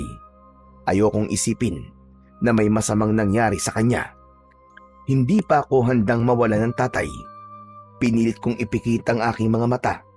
Pero sa tuwing ginagawa ko yun, bumabalik lang sa isip ko ang itsura ni Uying nung sinaksak siya ng nagbabagang itak. Sinubukan kong kalasin ang tali sa mga kamay ko. Ginamit ko ang tuhod at ngipin ko para makawala pero sobrang higpit. Lalo lang nagdugo ang pulso ko sa kakapilit. Hindi ako pwedeng manatili dito. Hindi ako pwedeng mamatay dito. Sinubukan kong sumigaw, umaasang baka sakali nariyan pa sa paligid si Mang Jose at maawa sa akin sa kabila ng pagbabaliwala ko sa kanya. Tulong! Tulungan niyo ako! Halos mamaos na ako sa kakasigaw, pero wala pa din. Unti-unti na akong nawalan ng pag-asa ng mga oras na yon. Hanggang sa bigla akong natigilan. May naamoy akong kakaiba. Mabaho, parang amoy ng nabubulok na karne. Malansa ito at nakakasuka. Napatingin ako sa pinto. Sa siwang ng ilalim nito, may nakita akong parang usok. Itim yun at parang gumagapang. Unti-unti yung pumasok sa loob ng kubo. Nanlaki ang mga mata ko sa takot. Tapos ilang sandali pa, nang tuluyan itong makapasok, nagbago ito ng anyo. Ang usok ay unti-unting naging tao hanggang sa mabuo ang muka. Mang Erning? Mang Erning, paano ka nabuhay? Ngumiti siya at pinakita sa akin ang sugat sa kanyang leeg. Pero bigla siyang sumeryoso nang tila maalala ang sitwasyon namin. Wala na tayong oras para magkwentuhan. Kailangan na nating umalis ngayon. Teka, sandali. Sasama ako sa'yo? Patay ka ni. Ayoko sumama sa patay. Mukha lang akong bangkay, pero buhay na buhay pa ako. Tignan mo. Pero... Huwag ka na mag-inarte. Ano mang oras ay babalik na sila dito. Pahihirapan ka nila bago patayin. Kaya tara na. Pero paano ka nga nabuhay? Ang kulit mo naman, bata ka. Oo na, ikikwento ko na. Hindi nila ako tuluyang napatay. Akala lang nila. Ayan, nasagot ko na. Kaya tara na, sumama ka na. Agad niyang inilapit ang sarili niya sa akin at sinimulang kalagin ng tali sa kamay at paa ko. Agad ako nagpasalamat kay Mang Erning. Wala yon, maliit na bagay lang. Alam mo, kaya ko lang naman nagawa yon dahil gusto kong gumanti sa walang hiyang kapitan na yan. Sobra yung ginawa niya sa akin. Mabuti na lang at tinulungan ako ni... basta. Halika na, dali. Pagkatapos niyang kalagan ng tali, lumapit siya sa bintana at binuksan yun. Nakalimutan pala itong lagyan ng padlock. Maingat niyang tinanggal ang baras na nakasuksok at binuksan ang daan palabas. Bilisan mo, baka maamoy nila tayo. Pero, Wala nang pero-pero, halika na. Sigaw niya, sabay hila sa braso ko. Kung gusto mo pa mabuhay, sumunod ka sa akin. Agad siyang tumalon palabas. Malakas ang pintig ng puso ko, pero wala na akong mapagpipilian. Lumundag na rin ako. Pagbagsak ko sa lupa, ay agad niya akong sinenyasan na yumuko. Nagtago kami sa mga damo at likod ng mga puno. Biglang tumigil si Mang Erning at nakinig sa paligid. Hindi maaari ito. Hinahabol nila tayo. ano? Napalingon ako. Totoo nga ang sinabi niya. May mga grupo ng aswang ang papunta sa direksyon namin. Mas binilisan pa namin ang aming pagtakbo hanggang sa bigla siyang sumigaw. Dito tayo, tara! Ngunit bago pa man kami makalayo, isang aswang ang mabilis na sumulpot mula sa kanan. Lumipad ito paabante at muntik pa akong makuha. Umalis ka! Takbo! Pero ikaw, paano ka, Mang Erning? Huwag mo akong isipin. Sige na, iligtas mo ang sarili mo. Tumakbo ka na! Lumaban siya sa isang aswang. Sa pagkakataong ito, hindi na ako tumanggi. Mabilis akong kumilos. Mas binilisan ko din ang aking pagtakbo para makatakas. Maya-maya pa ay may narinig akong malakas na pagaspas ng pakpak. Sumiksik ako sa ilalim ng malaking puno. Lumabas ka dyan, Daniel. Alam kong nandito ka lang. Halos hindi ako humihinga dahil sa matinding kaba ko. Pinilit kong huwag lumikha ng ingay. Paikot-ikot sa impapawidang aswang. Hindi siya tumitigil sa paghanap sa akin. Maya-maya lang wala na ito. Dahan-dahan ako naglakad, pero malapit na ako sa kalsada. Biglang may humawak sa likod ko. Tapos ay bigla niyang tinakpan ang aking bibig para hindi ako makasigaw. Daniel! Daniel, ako to! Tay, buhay ka! Oo, anak, buhay ako. Napaiyak ako sa tuwa at agad siyang niyakap. Akala ko talaga, Tay. Patay ka na. Hindi, anak. Nagising ako nung sundan mo yung mga aswang papunta sa gubat. Tapos, ano nangyari, Tay? Nakita ko din kung ano ang nakita mo, anak. Si Kap Marcelo. Ang lahat ng mga tao dito. Aswang silang lahat. Kaya nga, Tay. Natatakot po ako. Umalis na po tayo rito. Hindi magiging madali ang pagtakas, anak. Sigurado kung may nag-aabang na sa labasan itong baryo. Mas mapapahabak tayo kung magiging padalos-dalos ang kilos natin. Ano pong gagawin natin, Tay? Sumama ka sa akin. May alam akong ligtas na lugar. Dahan-dahang naglakad ang tatay ko. Tahimik naman akong sumunod sa kanya. Maya-maya pa, may nakita akong aswang dun mismo sa lugar kung saan ako gustong dalhin ni tatay. Napatingin ako sa tatay ko. Medyo kinabahan ako sa kinikilos niya at naisip ko pang baka naman nagpapanggap lang ito para mahuli ako. Aatras na sana ako para tumakbo pero may humawak sa kamay ko. Huwag kang tumakbo. Ito ang pinakaligtas na lugar para sa inyo na tatay mo. Mang Erning? Tama siya. Kaya huwag nang matigas ang ulo mo, bata ka. Mang Jose, nandito ka din? Oo, at nandito kami lahat. Teka, hindi ko maintindihan. Ano ba nangyayari? Nanlaki ang mga mata ko nang makitang lumalapit ang ilang aswang. Muntik na ako mapatay sa gubat, Daniel. Nakita mo naman yun, di ba? Oo. Ako nagligtas sa kanya sa tiyak na kamatayan. Po, paano niyo po yung ginawa, Tay? May alam ako sa panggagamot, anak. Hindi ko na sinasabi sa'yo. At itong si Erning, madali lang naman siya gumaling kasi malakas ang pangangatawan niya. Di lang masyadong halata. Kayo talaga, Mang Mando. Katawan ko na naman ang nakita nyo. Nagbibiro lang naman ako, Erning. Pero malaki po ang pasasalamat ko sa inyo. Utang ko po ang buhay ko sa inyo. Wala yun. Maliit na bagay lang. Teka, sandali. Pero bakit po magkakasama kayo? Kayo po, Mang Jose. Alam niyo po bang nandito si tatay nung inaaya mo akong tumakas? Hindi pa. Wala pa akong ideya kung nasa ng tatay mo doon. Saka ko lang siya nakita nung dinala na ako ng mga kakampi kong aswag dito. Kakamping aswang? Tama ka nang narinig, Daniel. Meron tayong mga kakamping aswang. At sila yung sinasabi ko. Sila yung mga aswang na lihim na kumukontra sa gawain ng kanilang pinuno. Talaga? May mga lihim na rebelde ang kapitan? Oo. At ngayon ko lang nalaman na sila yung lihim na kumikilos para iligtas sa mga taong dinadala ko. Huwag mo na akong pagdudahan. Sa ginawa sa akin ng hayop na yon. Kailanman, hindi na ako kakampi sa kanya. Teka, taga rito din ba sila? Walang taga rito, Daniel. Matagal nang abandonado ang lugar na to. Lumipat lang ang grupo namin dito matapos makausap ni Kap Marcelo at tatay mo. Ano? Sa simula pa lang ay pinagplanuhan na namin kayo dahil ang dugo nyo ang tatapos sa ritual na ginagawa namin. Dugo? Eh ano namang mapapala niyo sa dugo namin? Espesyal ang inyong dugo. Espesyal? Tay, ano po ba sinasabi niya? Anak, hindi ko pa nasasabi sa'yo. Pero ang dugo kasi natin ay mula sa angka ng mga antingero. Kapag ininom nila yon, magkakaroon sila ng kakaibang lakas at kapangyarihan. At hindi namin hahayaang mangyari yon. Matagal na namin plano na pabagsakin ang hayop na Marcelo na yon.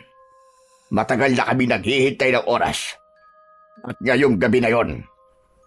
Bigla kong naalala ang kwintas na ibinigay sa akin ni tatay. Hinugot ko yun sa loob ng aking damit. Antingero pala tayo, tay. Pero bakit ganun? Wala namang bisa itong binigay niyong medalyon sa akin. Muntik na po akong mapatay ni Kapitan Marcelo. Sandaling natahimik ang lahat. Pero maya-maya pa ay biglang lumapit si Mang Jose at maingat na tinignan ang kwintas na hawak ko. Hindi yan nawala ng bisa, Daniel. Natutulog lang ang kapangyarihan yan. Matagal na kasi hindi napapakain ang dasal. Pwede ko bang mahiram? Medyo nagduda pa ako nun, pero binigay ko din ang medalyon nang makita kong tumango si tatay. Nang hawakan niya yon, bigla siyang nagulat. Muntik pa niyang mabitiwan ang medalyon. Sabi ko na nga ba, tama ako. May tangan kang isang malakas na agimat. Kaya nung unang nagdikit ang ating mga balat ay nakuryente ako. Hindi ako nagkamali na sundan kayo dito. Ikaw ang makakatulog sa amin para tapusin si Kapitan Marcelo. Bigla kaming natigilan nang marinig naming tumawa si tatay. Bigla din siyang tumahimik nang mapansing lahat kami ay nakatingin sa kanya. Pasensya na. Hindi ko lang maiwasan tumawa. Naalala ko kasi nung papunta tayo dito kanina. Napagkamalang ko itong si Mang Jose na isang aswang. Naikwento kasi ni Lolo noon na kapag may tangan kang ganyan at may nadikit sa iyong masamang loob o masamang elemento, masasaktan siya. Hindi naman ako nasaktan. Nagparamdam lang sa akin ang medalyon. Kaya niya ako kinuryente. Pasensya na kayo, Mang Mando at Daniel. Yung palang mga kinikwento ko sa inyo tungkol kay Mang Jose. Lahat yun ay kasinungalingan. Liban dun, sa namatayan siya ng mga kapamilya. Hindi siya mangkukulam. Ang totoo niyan ay isa talaga siyang magaling na antingero. Nakilala namin kumakalaban sa grupo namin. Sabi ko na nga, be. Parang may mali kasi sa kwento mo. Oo, Daniel, aminado ako. Gumagawa lang naman ako ng kwento. Ayoko kasing mabulilyaso ang misyon ko nang dalhin ko kayo kay Marcelo. Pero nagbago na ako. Sawa na akong magpaalipid sa kanya. Mabuti at nasa panig ka na ngayon ng tama. At ang misyon natin ay pabagsakin ng tuluyan si Kapitan Marcelo. Tama yan. Sama-sama natin pababagsakin ang paghahari ng aswang na yon. Pagkasabi nun ay pumikit ang matanda at sinimulan niyang bigkasin ng orasyon. Habang ginagawa niya ito, ay nakita kong biglang lumakas ang hangin. Tapos ay biglang nagliwanag ang medalyon. Wow! Ang ganda! Nagliliwanag na po siya, Mang Jose. Tama ka. O eto, isuot mo na. Pwede mo na yung gamitin bilang sandata laban sa mga aswang na katulad ni Marcelo.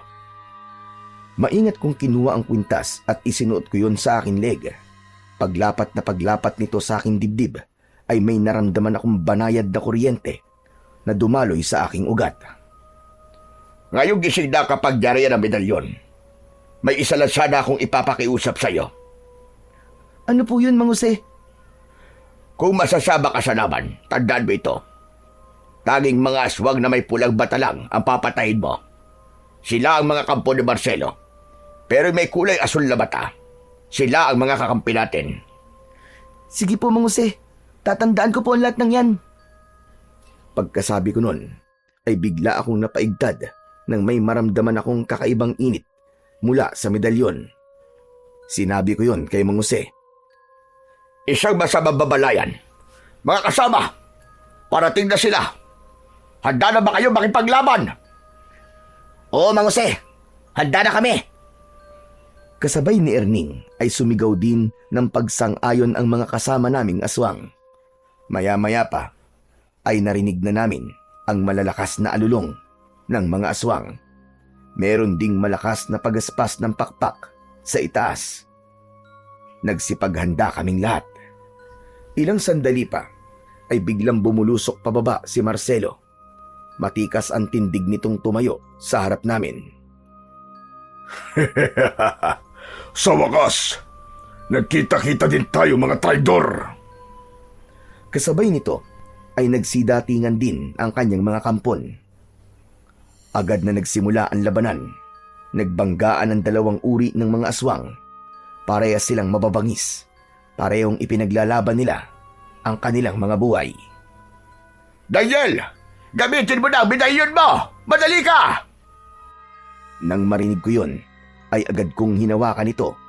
Hindi ko alam kung paano, pero bigla na naman itong nagliwanag. Pumalat ang liwanag sa paligid ko at tumama sa unang aswang na sumugod. Napaatras siya, nagsisisigaw at unti-unting natunaw ang katawan hanggang sa naging abo. Sunod-sunod na sumalakay ang mga aswang sa akin, pero lahat sila hindi umubra sa liwanag ng medalyon. Lahat sila ay namatay. Galit na galit si Kapitan Marcelo nang makita ang aking ginawa. Dahan-dahan akong lumapit sa kanya at nakipagsukatan ng tingin. Maigpit ang hawak ko sa aking medalyon. Wala akong sandatang dala, kundi ang liwanag lang na galing dito.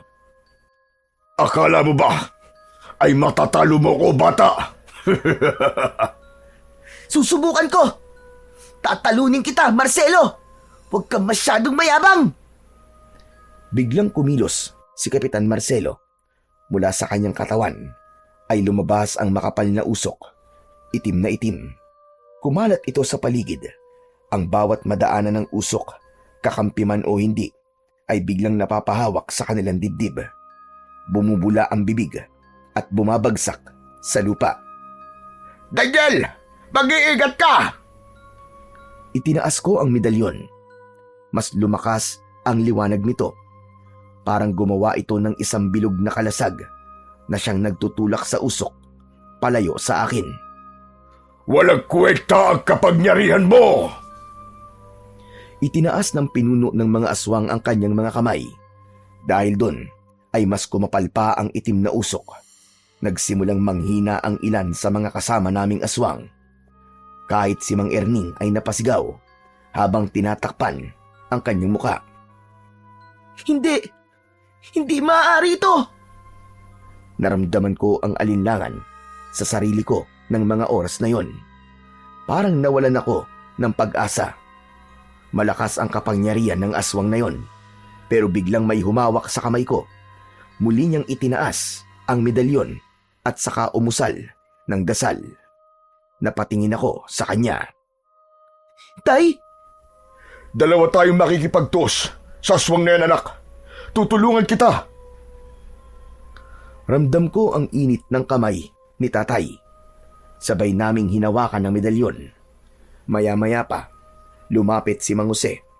Humawak din siya sa medalyon. Tatlong antingero!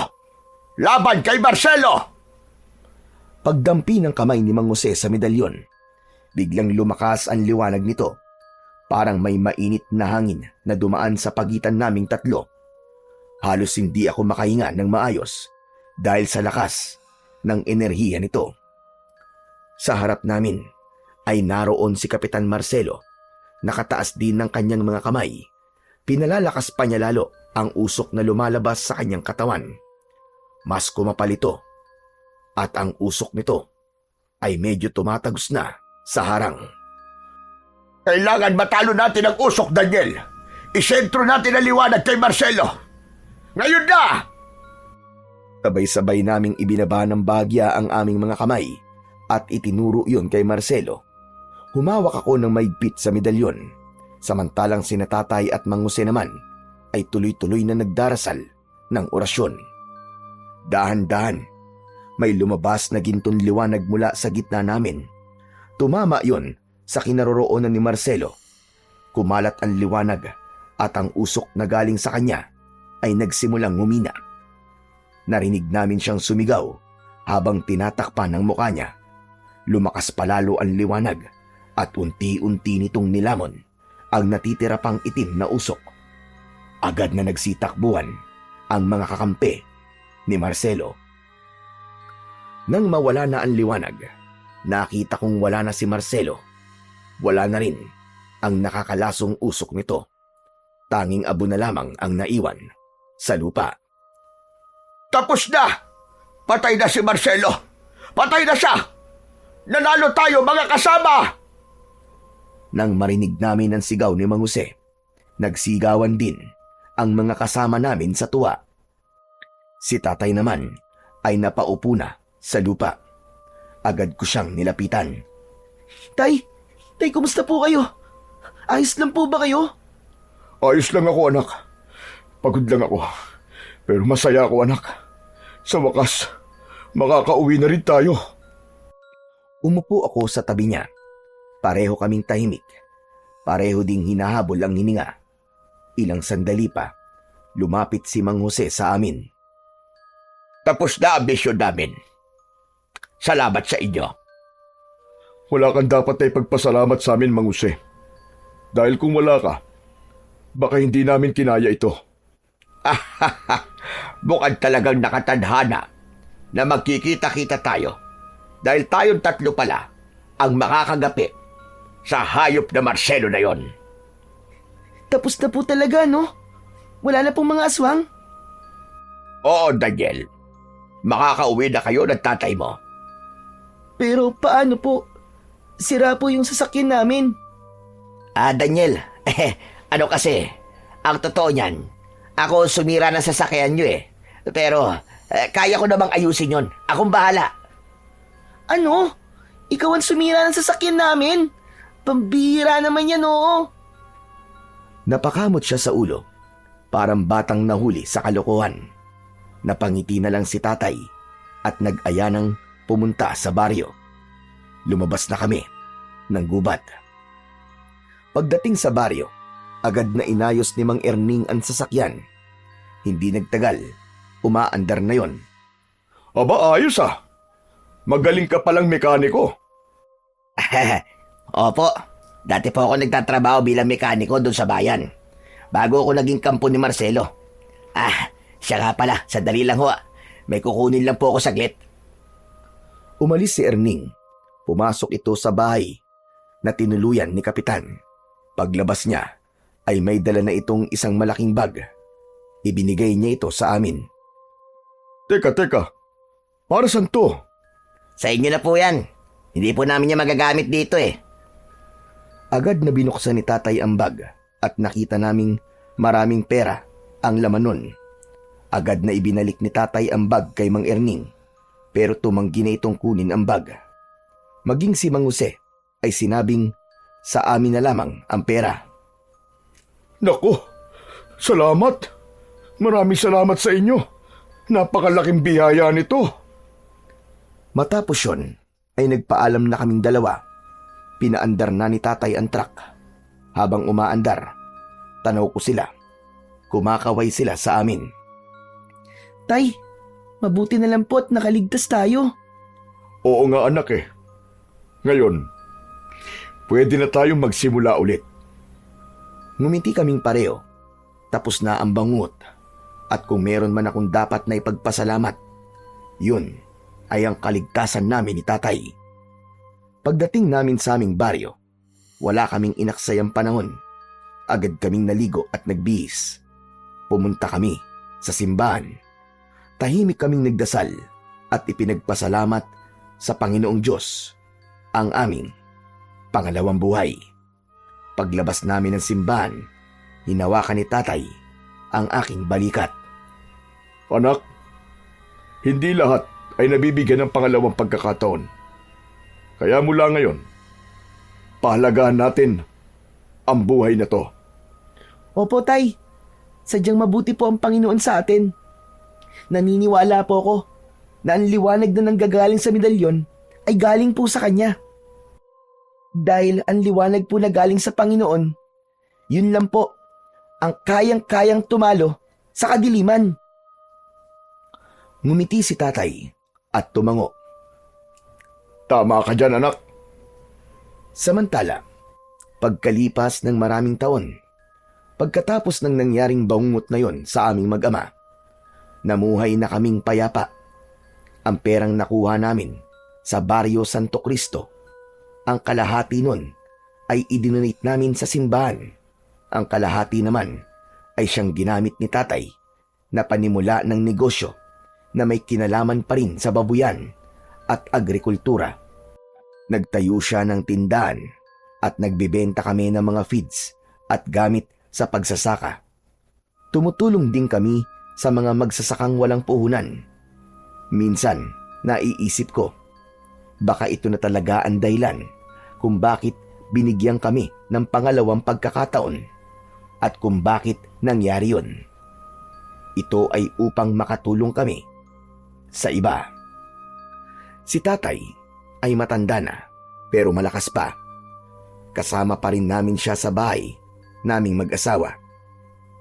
Minsan, kapag nasa tindahan ako, siya ang nag-aalaga sa mga apo niya. Yung medalyon, hindi ko na siya ginagamit ngayon at hindi ko na rin sinusuot, pero nakasabit pa rin yon sa altar. At sa tuwing sasapit ang 6:00 ng gabi, hindi namin siya kinakalimutan ni tatay. Pinapakain pa rin namin siya ng orasyon para manatili itong buhay at magamit kung talagang kailangan. Kung sakaling bumalik at maggasik muli ng lagim ang mga kampon ng kadiliman.